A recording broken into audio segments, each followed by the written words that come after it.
Bonjour chers amis, bonjour chers pétroliers. J'espère que cette vidéo vous trouvera bien en forme. Alors, qu'est-ce qui se passe concrètement avec Petron-P? Dernièrement, il y a eu des changements dans Petron-P qui affectent tout le monde, nous tous. Petron-P compte aujourd'hui à son actif des millions, des milliards de personnes qui ont investi dans Petron-P. Et aujourd'hui, il y a une grande répercussion par rapport à ces changements. Alors, qu'est-ce qui se passe? Petron-P qui nous payait de lundi à vendredi, qui nous permettait de pouvoir faire des retraits de lundi à vendredi, avec déjà un minimum de 25 $, a brusquement fait des changements, des conditions de retrait qui sont maintenant les 1er et 15 de chaque mois. Alors ce changement brusque affecte beaucoup de gens parce qu'il y en a qui faisaient des retraits réguliers pour pouvoir vivre au jour. Et ce n'est pas facile maintenant, nous sommes maintenant en but à un nouveau changement. Mais qu'est-ce qui se passe concrètement? Selon Petron-P, c'est à cause de la grande volatilité des bitcoins ces temps-ci et qu'ils ont pris ce genre de décision. Ils ont pris cette décision qui nous affecte tous. Et il faut d'abord remercier Petron-P qui a émergé depuis l'année passée, qui s'est ouvert aux petits investisseurs comme nous depuis l'année passée. Avec cette crise sanitaire, vraiment Petron-P a sincèrement apporté beaucoup de joie dans la vie de beaucoup de personnes. Apporté vraiment beaucoup de joie parce que vous savez, avec cette crise sanitaire, beaucoup ont perdu des boulots. Il n'y a pas qu'en Afrique, en Asie, les gens de la diaspora aussi, en Amérique comme l'Europe. Petron-P a apporté vraiment la joie dans la vie de beaucoup de gens. Des gens vivaient dans des confinements et étaient en confinement à cause de cette crise sanitaire. Les gens ont perdu des boulots, les business que l'on faisait, vraiment, rien ne marchait plus à cause de cette crise sanitaire. Et vous imaginez que vous vivez aussi peut-être en location, mais vous devez continuer par payer. Malgré on vivait dans les temps de confinement, etc., on continuait pas à payer les chambres, et c'était cher et tout ça là. Et Petron-P vraiment sauvé la situation, vraiment donné de la joie, permis que chacun puisse sourire, des gens puissent sourire, surtout ceux qui ont vraiment commencé dès le début, peuvent témoigner. Donc, et moi-même j'en témoigne. Ok, mais ces temps-ci, depuis la semaine passée, Petron-P, depuis plutôt lundi de cette semaine, Petron-P a fait des changements. Donc, ce n'est plus de lundi à vendredi, comme je le disais tantôt au début. Maintenant, c'est de chaque 1er et 15e. Et Petron-P dit avoir prendre cette décision à cause de la grande volatilité, la forte volatilité des bitcoins. Voyons, on dit qu'en raison de la forte volatilité du bitcoin, les paiements de retrait seront effectués tous les 1er et 15e jours de chaque mois. Alors ce changement brusque ne nous arrange pas tous. Et attendre peut-être chaque 1er et 15e, vraiment c'est peut-être un peu compliqué pour quelqu'un qui attend toujours, qui vit peut-être seulement de Petron-P. Il y a de ça aussi. Et voilà, bon. Avec tout ce qui vient de se passer, est-ce qu'il y a une réalité par rapport à ça? Avec ce qu'ils disent que la grande volatilité, est-ce qu'il y a une logique par rapport à ça? Il est vrai que depuis la semaine passée, pour faire des transactions avec les bitcoins, c'est devenu vraiment très compliqué. Les frais de transaction sont devenus très énormes. Pourquoi? Et il y a eu un événement qui s'est passé vraiment en Turquie. La Turquie s'inscrit parmi les pays qui utilisent plus la crypto-monnaie dans leurs échanges et dans les transactions. Il n'y a pas que les transactions en ligne, mais les transactions aussi physiques. Tu peux aller payer un café, payer à travers le bitcoin, des crypto-monnaies. Tu peux aller dans un magasin faire des achats et payer avec la crypto-monnaie. La Turquie vraiment est un pays qui permettait tout ça. Et maintenant, récemment, juste le vendredi de la semaine passée, ils ont changé. Le bitcoin avait grimpé jusqu'à 5 000 $. Et tout le bitcoin a chuté jusqu'à 50 000, 51 000 $. Le bitcoin quitte de 5 000 et chute jusqu'à 51 000 $. Et tout ça, c'est à cause de la décision, prise par le gouvernement et la banque centrale de la Turquie a tout juste pris une décision de ne plus utiliser la crypto-monnaie à cause des grands risques et donc dans leur pays, en Turquie. Et voilà, à cause de ça, vraiment le Bitcoin a rechuté de presque 4,6%. A chuté vraiment de 4,6%. Et vous savez que les crypto-monnaies aussi, il y a des crypto-monnaies qui suivent l'évolution aussi, qui évoluent en fonction des bitcoins, comme l'Ethereum, le Ripple. L'Ethereum et le Ripple aussi ont chuté vraiment de 6% à 12% aussi, comme ça, ont chuté. Donc, vous voyez, donc vraiment, il y a une vérité aussi, il y a une logique plutôt par rapport à ça, à cette décision que Petron-P a prise, parce que les frais Petron-P, nous investissons à travers les bitcoins et nous retirons aussi, nous faisons des retraits à travers les bitcoins. Et actuellement, beaucoup sont tiennent leur tête, nous tenons tous nos têtes. Est-ce que vraiment les premiers et les 15e là, Petron-P va vraiment payer? Parce que vous savez que beaucoup de compagnies, des investissements en ligne, souvent quand ils veulent scammer, c'est comme ça commence. Ça commence souvent comme ça avec des choses qui changent. Tout dru, des petits changements comme ça, et puis voilà, d'un jour à l'autre, on se réveille, il n'y a plus rien.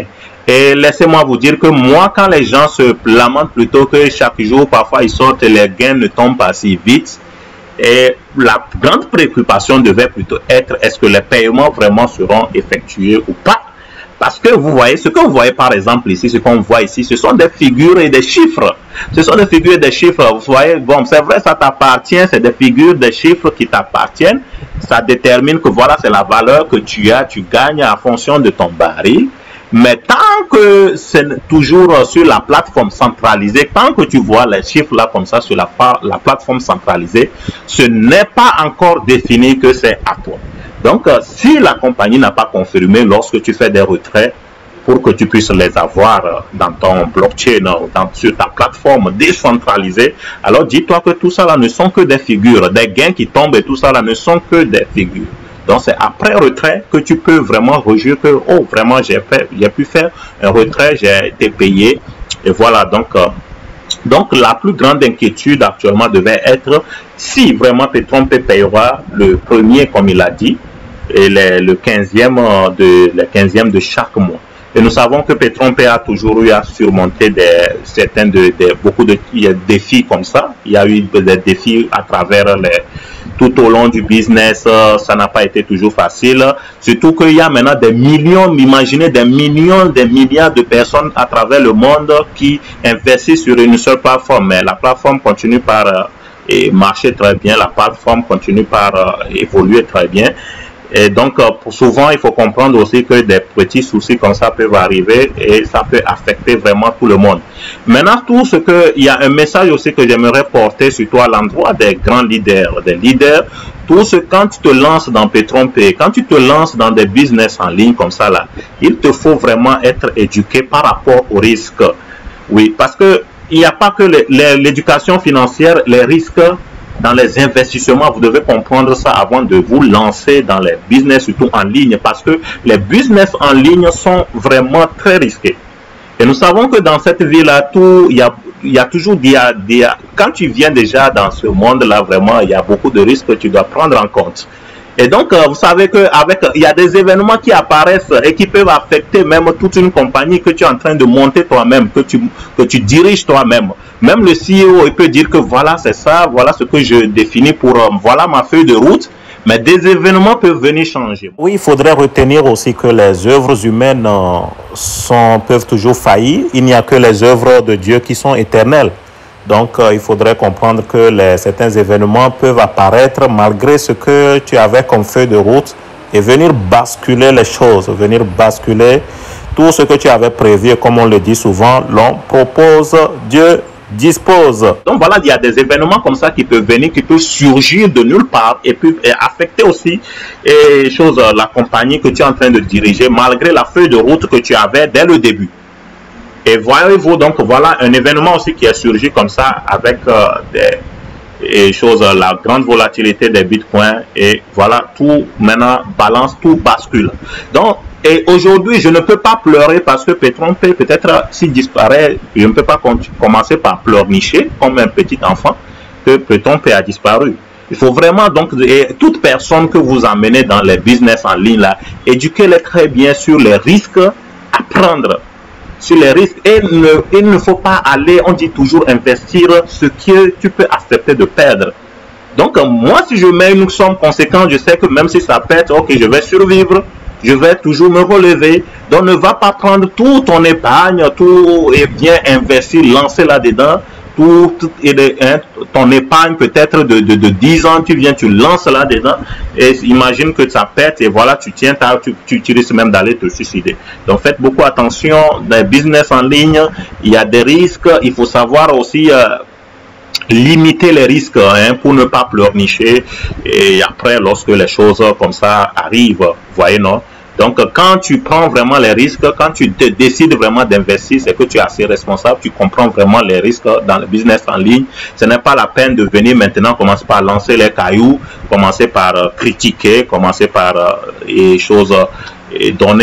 que non, voilà, c'était venu pour scammer, c'était venu pour partir. Quand même, Petron-P a su tenir les hauts, les bas depuis très fort longtemps. Comparé à certaines compagnies qui sont venues copier Petron-P, et ces compagnies ont fait juste 3 mois et puis ont disparu. Ça veut dire que ces compagnies étaient venues avec des feuilles de route de scam, pouvoir vraiment scammer les gens. Donc, et nous espérons actuellement, tout notre espoir, c'est que Petron-P puisse vraiment parvenir à surmonter la difficulté de ce moment, que le Bitcoin vraiment se stabilise de nouveau, et le marché du Bitcoin, les transactions là, la blockchain, tout se stabilise afin que nous puissions vraiment retrouver le sourire d'avant. Donc c'est tellement important, nous prions, nous gardons le positivisme, nous restons positifs par rapport, nous gardons l'optimisme par rapport à cette situation. C'est vrai qu'il faut avoir aussi les pieds sur terre, il ne faut pas minimiser aussi la réalité. Donc à partir de maintenant, un vrai investisseur en ligne toujours suit les informations, toujours regarde le marché, les événements et tout ça là. Donc, et c'est en fonction de ça, il peut déterminer si je dois continuer par investir, comment je dois limiter mes risques, je dois limiter aussi mes plans d'investissement. C'est tellement important pour toi. Donc, il ne faut pas seulement être un con, tu ne connais rien sur les investissements, tu vas, tu as entendu que voilà, il faut juste investir et puis tu gagnes un retour de 300%. Tu vas, tu jettes tes dos comme ça là, à l'intérieur. Tu vas, tu lances ton argent comme ça à l'intérieur. Et voilà, quand ça pète maintenant, tu commences par pleurnicher comme un enfant. Donc, ce n'est pas très bien. Il faut d'abord comprendre les risques là. Il faut comprendre aussi comment le marché, les choses, les tendances évoluent. Et maintenant, savoir régulariser aussi ta façon d'investir et autres. Actuellement, nos souhaits, donc, c'est que nous puissions ressourire de nouveau. Nous prions donc que le premier arrive vite et que nous puissions arriver à faire nos retraits. Alors, chers amis, j'espère que nous avons compris. J'espère que nous voyons tous ensemble ce qui se passe. Nous comprenons ce qui se passe. Et nous gardons quand même la tête haute. Nous espérons tous que vraiment la compagnie arrive à surmonter cette difficulté de ce moment et que nous puissions tous retrouver le sourire d'Akan. Par la grâce de Dieu, que Dieu nous bénisse tous. À plus, ciao, ciao, à la prochaine vidéo.